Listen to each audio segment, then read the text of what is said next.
I was single, she was single, and we were set up by a mutual friend. At that time I was allowed to have Facebook. And this weirdo named Enzo Russo with a naked picture of David Hasselhoff with puppies added me online, and so I started talking to her back and forth, and we eventually met. It was a blind date. About 20 minutes in, he asked me for a second, and I stole a kiss, and I secured our next date, and I did that for the first little while. I just wanted to secure that I would see her again.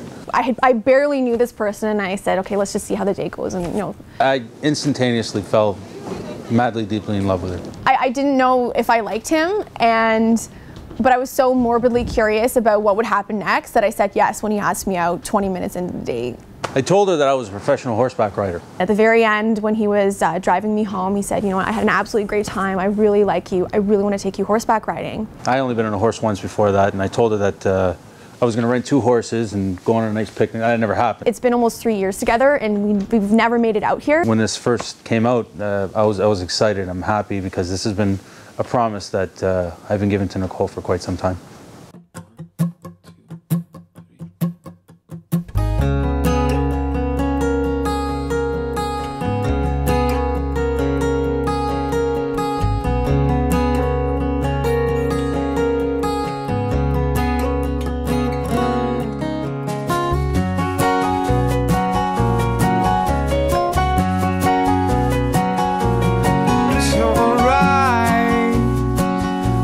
Sun comes round, good Lord has blessed me well.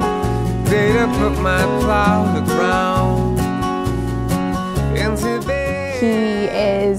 He's an absolute sweetheart. He makes me laugh every day, and I've never seen anyone so loyal and committed to his family. She's my best friend. I have 0 secrets with her. She's always been the most wonderful person in my life. Frankly, I can't think of another person I'm closer to in terms of being transparent, in terms of being open with, in terms of telling my problems to, in terms of hearing her problems. So Lord, please bless me with some time together. He makes me laugh every day in everything that he does, and everything that he touches. Everything's always a joke. We sit down for hours laughing. We stay up all night laughing, primarily making fun of each other. And I really, truly find it very endearing, as crazy as it makes me sometimes. When it comes to making fun of other people, it's why we're connecting. Station there, down by the river's end.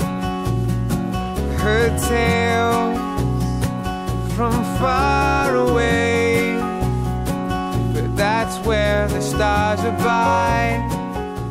We just have the same goals. We know what we want. We want a family. We want a future together. We want to be successful. We want to be we want to move to a better location where we're at now, and eventually move to a better location. Eventually move to a better location. We're just always striving to be the best with each other and to be at the top. Please bless me with some time together, and I won't ask for any more.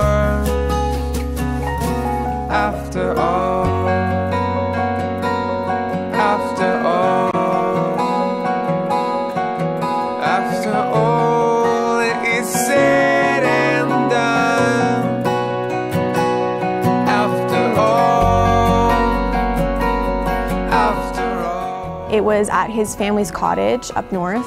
It was absolutely beautiful. It was the first snowfall of the season, so we weren't prepared. We didn't have any proper winter clothes with us because we didn't realize it was going to be snowing the way it had when we had left the house.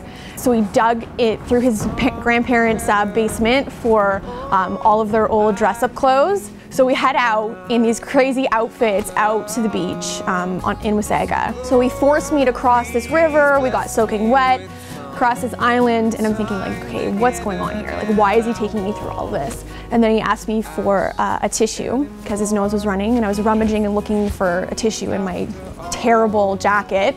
And he said, oh no, hold on a second, I think I have one in here. And he reached in his pocket and started pulling out all of these rose petals. And there were rose petals all over the snow. And then he got down on one knee and asked me, and it was beautiful.